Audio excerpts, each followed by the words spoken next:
These here are quite interesting. These just had somebody ask me about them. These aren't the biggest leeks that have ever been grown. They're not competition winners. They're not even the biggest leeks that have ever been on this plot, on this site. But nonetheless, they are a different type of leek. It's a pot leek, which you'll find up north. You can get these from Robinson Seed. I'm going to dig them up. I didn't think there was very much rot on them, but there is a little bit. It has been pretty harsh down on the plot this winter. But yeah, so they're thicker and shorter, and for competition purposes, there can only be 6 inches between the button here and the base of the plant for competition purposes. But I just grow it for pleasure. Eating.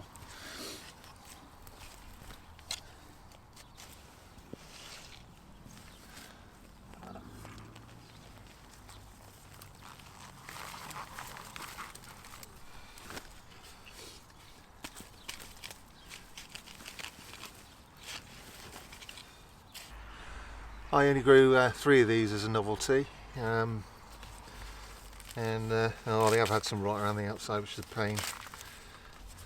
I thought they were hardier than this. I'm still going to eat it. I'm just going to take these outer bits off. It's very much smaller when you have to take the outside edges off. But anyway, that's a pot leek. Not the biggest ever, but it's just a little quick illustration of what varieties are. Well, there are other varieties than the long thin ones.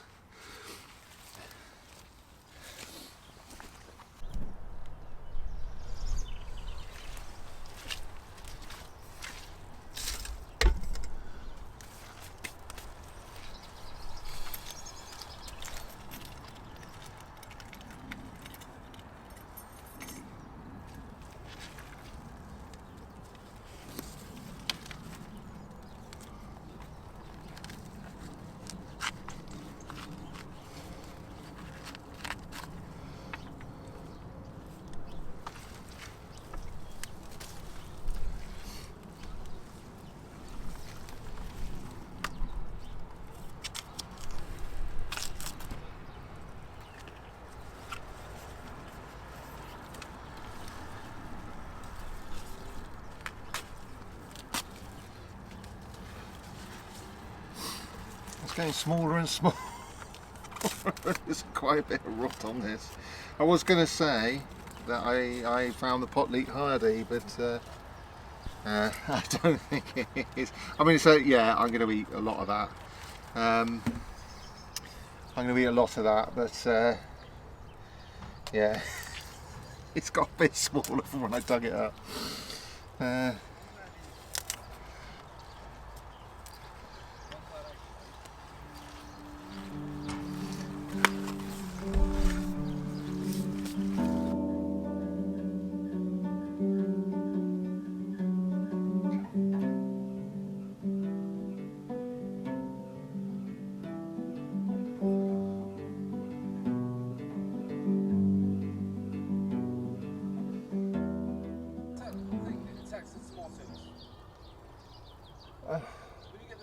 Blight. Yeah.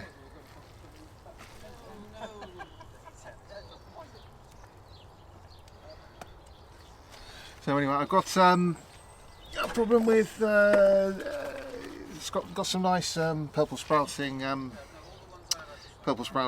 broccoli, and now the pigeons, they were reluctant to go for it because there's plenty of places for a fox to hide in amongst them. So they weren't going for it, but now they get the pigeons are getting desperate enough. So what I would normally do, we use these green balls you can get from a garden centre to put on the ends of canes, and then make a sort of Meccano set style frame over the top of them, and put a net over the top of that. And the net won't catch on any ends of the canes, and it'd be nice and easy to do. But they're all at home. I've only just discovered today the pigeons are doing this. I'm not being inhumane. There's loads and loads of kale. That in the background there, some more kale over there, and by all means, small kale over there. By all means, the pigeons can have as much as they like. But the purple sprouting broccoli is a delicacy I've been looking forward to, and they're not having it.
Well, that's a bit of a botch job.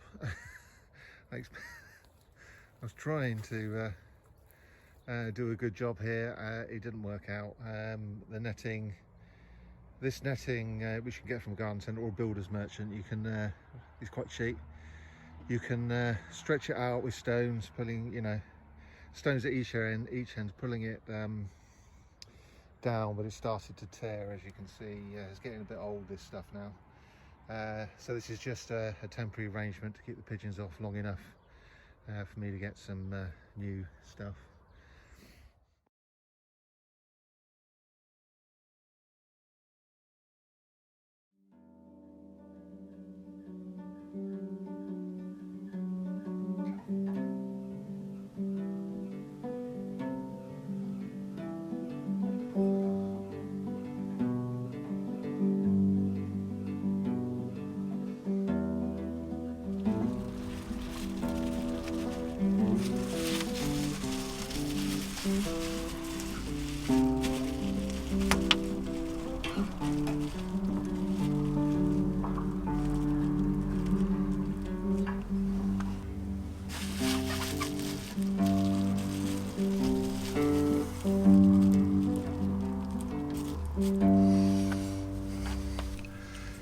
You can get a packet of 50 or so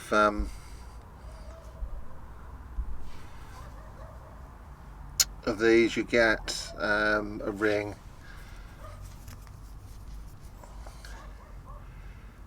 and a little sort of key that goes into it, and this fits.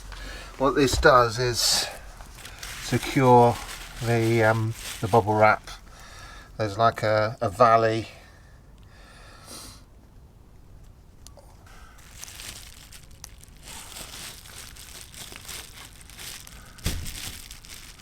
You find your little valley and then twist, and and it locks it in place. Not permanently. It wouldn't take. You could pull that off quite. You could pull that off quite quickly, but it holds it in place. And bubble wrap is meant to be a temporary insulation solution. So yeah.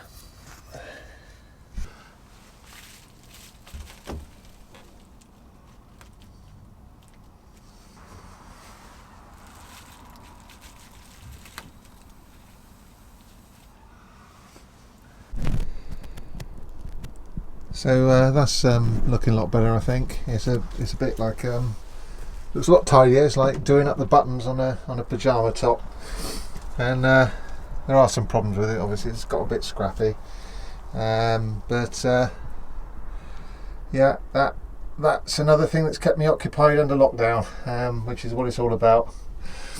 Let's move on to the next thing. Anyway, that's it now. I'm going home. The sun is going now. and the good news is it's going later and later, which is hope for make us think of spring. So yeah, it's getting a bit lighter each day, and soon it'll warm up as well, and then gardening will start properly. Anyway, that's it for me now. I'll see you in the next one. Ta-da for now.